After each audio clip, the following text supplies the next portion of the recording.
श्री राधे राधे मित्रांनो. आज कॅमेरासमोर संवाद साधण्याचा आपला आहे 9वा दिवस.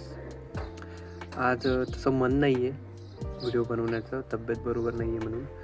पण आजचा टॉपिक थोडा असा आहे की आपल्याला खूप वेळेस वाटतं की ही एक गोष्ट असो किंवा दुसरी गोष्ट असो ती परफेक्ट पाहिजे. पण तसं नसतं मित्रांनो. खूप वेळेस मलाही वाटतं की गोष्टी परफेक्ट हव्यात. अभ्यासात असो, जीवनात असो, आपल्या काही रिलेशनशिप्स असो, मित्रांबरोबर, मैत्रिणींबरोबर, आईवडिलांसोबत.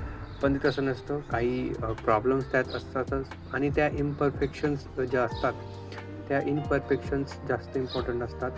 त्यामुळे ती गोष्टी जास्त सुंदर होते असं मला वाटतं. कोणतीही गोष्ट परफेक्ट नसते. तुम्हाला याबद्दल काय वाटतं ते तुम्ही कमेंटमध्ये सांगा. मिळूया पुढच्या व्हिडिओमध्ये. धन्यवाद मित्रांनो.